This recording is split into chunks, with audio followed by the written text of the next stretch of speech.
Hey everyone, this is Max, and today we're going to be unboxing the BigBlue CP500, and it's a lithium-ion phosphate solar generator, and it's about 540 watt hours. And I'm going to go ahead and just unbox it for you, show you what's inside, how everything is packaged, what it comes with, and I'll have a review video here as well coming out soon. And yeah, this is just so you see what it comes with and just some additional specifications of it. And with this item, I have another solar generator with a lithium iron phosphate battery, just one other one. That's called the OUPES, O-U-P-E-S one, and I have a video that I'll probably link to up above. But that one lasts for a long time, 3,600 life cycles, and this one is 2,000 life cycles to 80% capacity.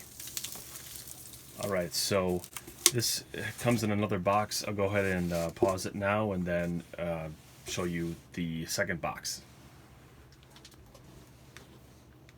Alright, so I just unboxed it, and we have, yet again, the main box. And this one has some specific check marks here. This is the two AC ports, 120 volts for the US. And it gives you some more specifications here. And on the other side, we have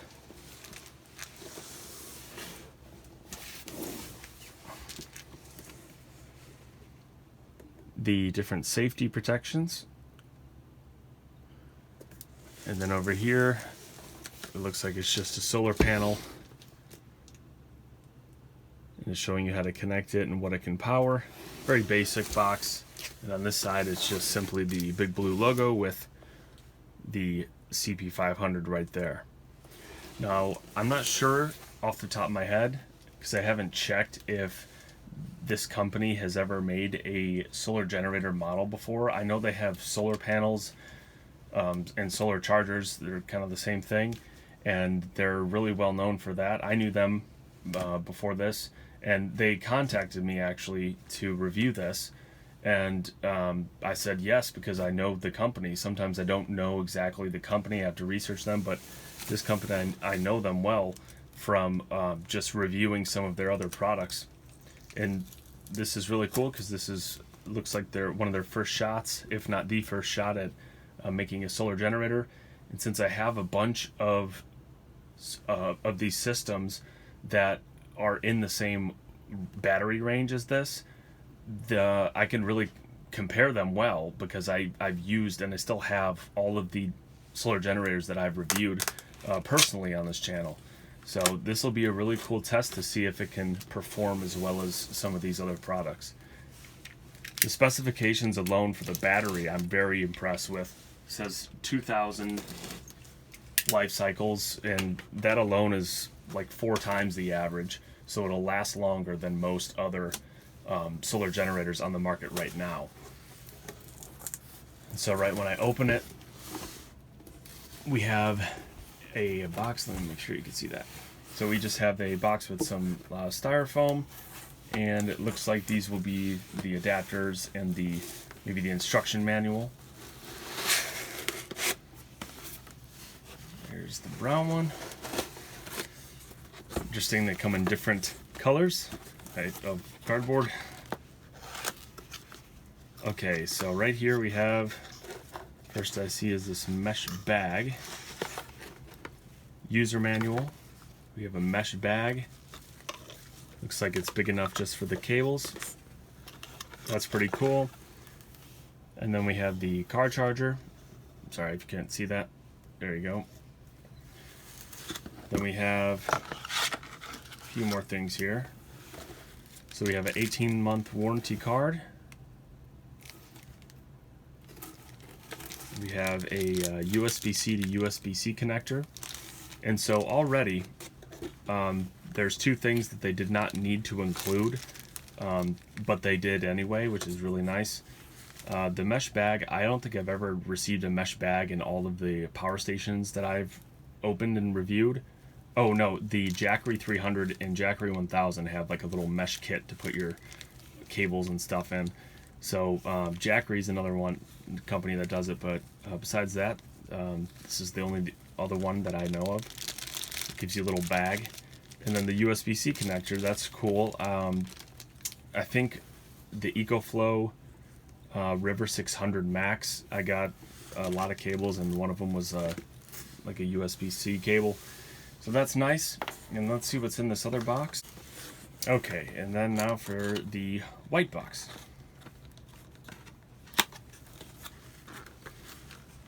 Looks like this is the power adapter. It's pretty big.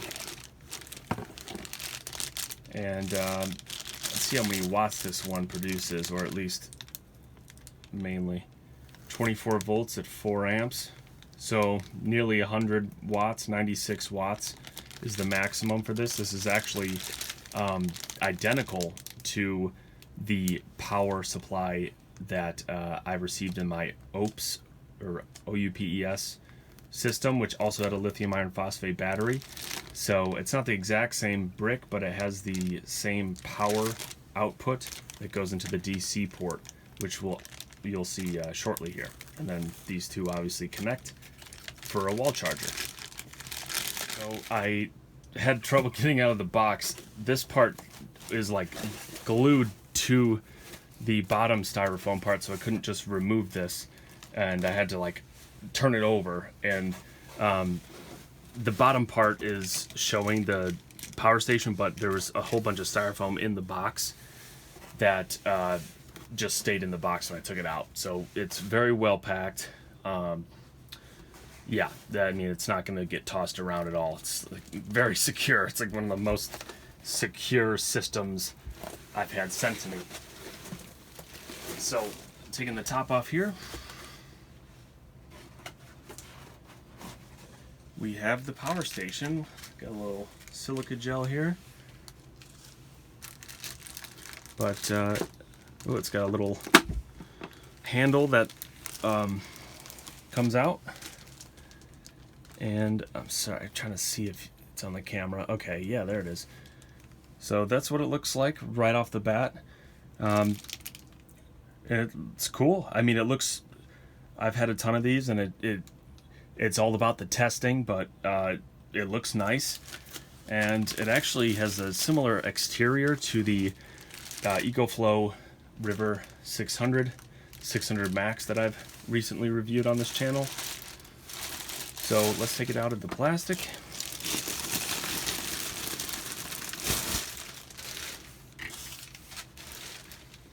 All right, and so the two things that I noticed right off the bat here are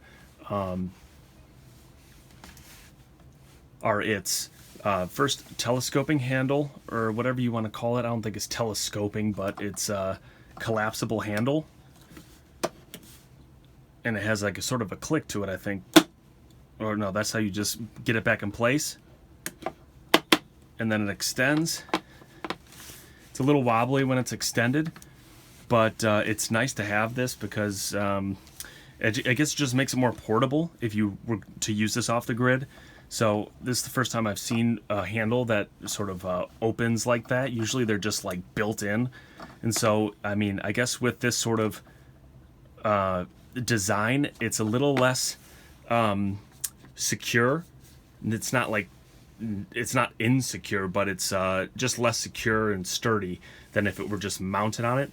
But you do get that portability if you need to fit it somewhere. You don't have a giant handle protruding if you were trying to fit this in like an RV or your van or something. That's a pretty cool feature that's not common. Also, these side vents, they are sort of in a wavy pattern, and I've never seen that with the other systems I've reviewed. They're usually just flat, and the side vents, which tend to be the most unstable part of the system, these ones are very tough plastic, but it's thick enough to where it's not wobbling at all, even on these little the thinnest part, which is right here, right here.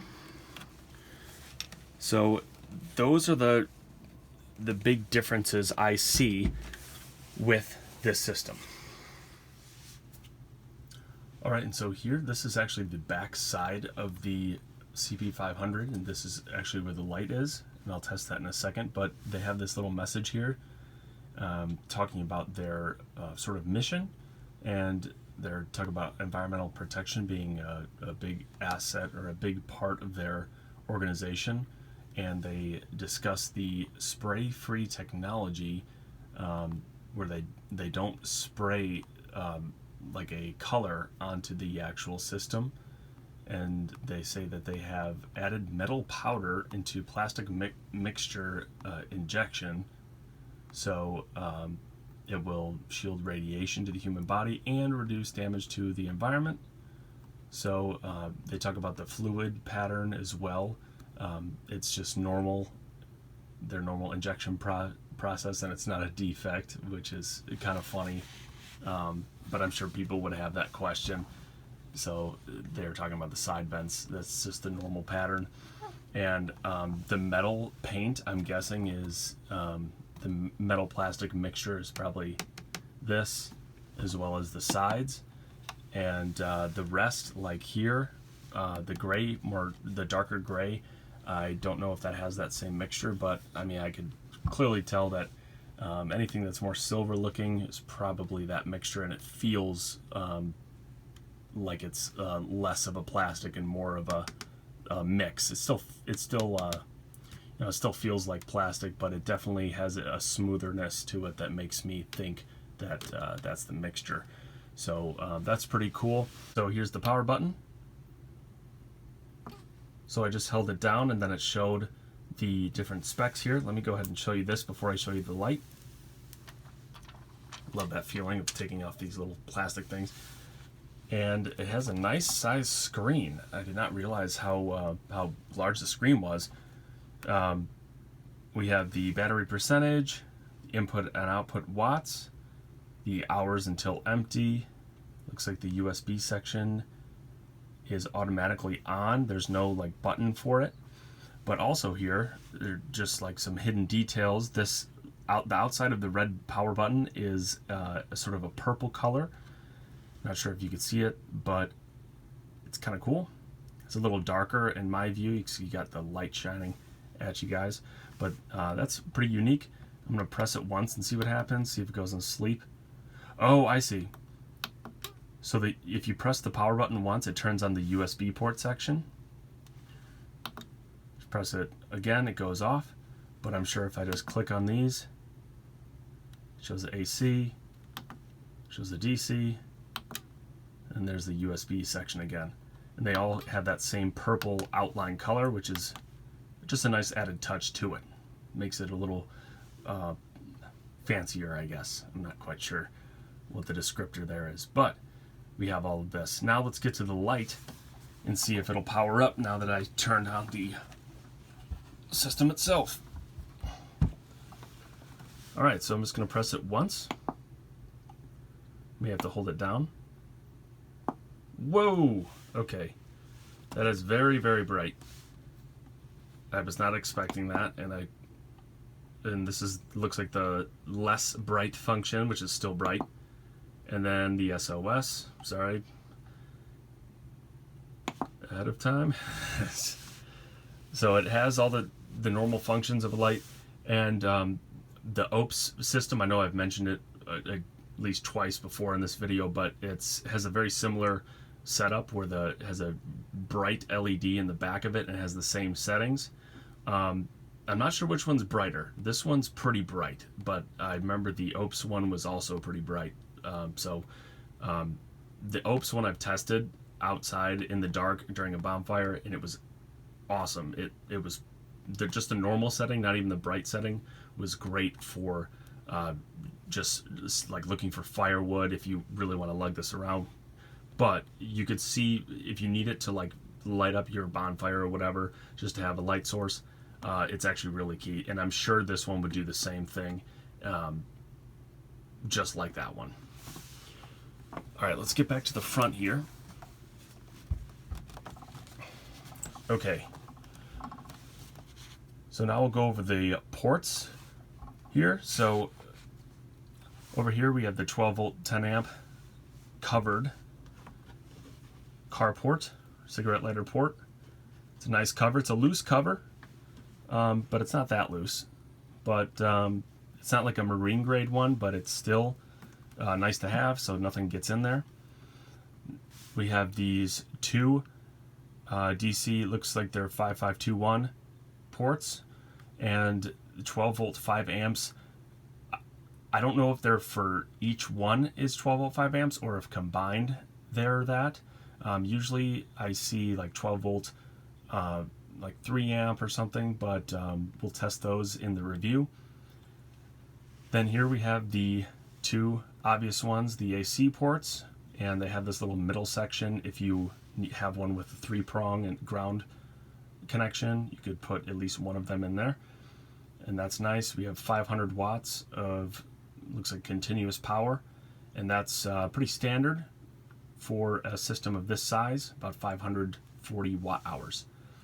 And then here on the USB section, we have two quick charge 3.0 ports, USB-A, and then we have two USB-C PD ports, and they're in and out, so you could charge it with USB-C, and you could also charge it with the input, and this is where that power brick plugs into, so that'll give you maximum of 96 watts in if you were to charge from the wall, and then these two as well, and you could charge them all at the same time if you have all the cables necessary. You could use all of them at once, and I believe you could recharge from 0 to 100% in about 2 hours with both of these and that input. All right, and if you were to charge just from the normal brick charger, assuming that you get about 90 watts instead of that 96, I think it'll take 5 to 6 hours roughly to charge from a dead battery to full, and that is not bad. And that concludes my overall just quick analysis of it. Overall, I really like it.